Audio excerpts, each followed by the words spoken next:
I'm JJ, and this is UHD at the Movies.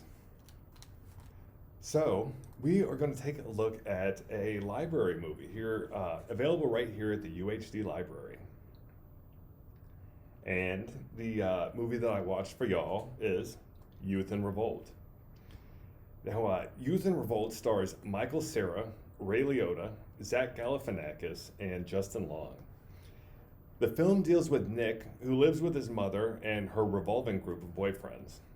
After spending some time in a lakeside town while his mother's boyfriend is hiding out from an angry group of naval sailors whom he sold a lemon car to, Nick meets Sheenie and falls in love despite the fact that she is dating the perfect guy named Trent. He writes romantic poetry and is also an accomplished windsurfer. That's pretty tough to compete with.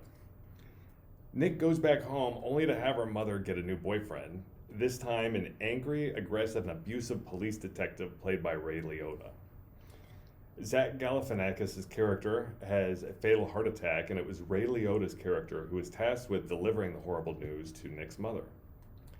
After Liotta's character tells Nick's mother about the death, he just never leaves.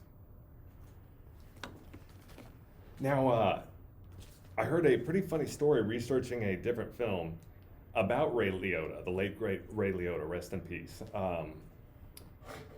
In an interview with Jimmy Kimmel, Sam Rockwell is talking about having to play a drunk in the film See How They Run, because his character's got a drinking problem. Anyway, he's talking about with Jimmy, he's talking about the different methods that there are of acting drunk. You can go one way, lean one way and walk the other, or pretend like you're off balance. Some of the other different methods, there's a method called the sloth method, and that relies on different relaxation techniques and things like that. Rockwell said that his acting coach had recommended to go to a bar, drink coffee or Coca-Cola, and just watch drunks. Don't get drunk, but just watch them. Now, as Rockwell was attempting the sloth technique during a movie that they made together, I believe it's the movie, they didn't mention the film specifically, but I believe it's Better Living Through Chemistry. Anyway, Rockwell's standing there and he's trying to do these relaxation techniques and he's breathing, and the whole time Ray Liotta is just staring at him. And finally Rockwell hears, "Hey, Daniel Day-Lewis, come here." So Sam is thinking, oh, here we go. And Ray Liotta recommended to Rockwell, you just bend your head down and then you snap it up. I don't think that I would recommend anybody doing that. It's kind of, you give yourself a concussion, I guess, and then you seem drunk. Let's just go ahead and try to avoid that. So I wouldn't recommend anybody try that. But I think the sloth method is probably a little bit safer and gentler. So, all of this, Nick dealing, back to the film Youth in Revolt, Nick dealing with his mother's boyfriends and all of that, this is all coupled with the fact that he really wishes to go back to the town where Sheenie is, and he decides to do whatever he can in order to be sent over to live with his father.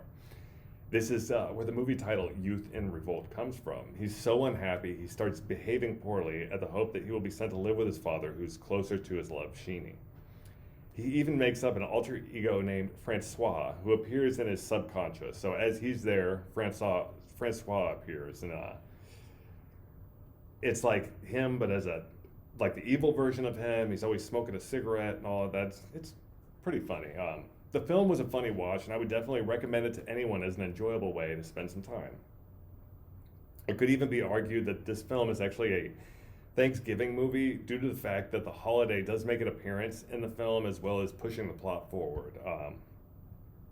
When we get closer to the Thanksgiving holiday, I will try and be compiling a list of films and making the argument over whether they actually are indeed Thanksgiving films. Youth in Revolt can be found right here at the UHD library in the main building.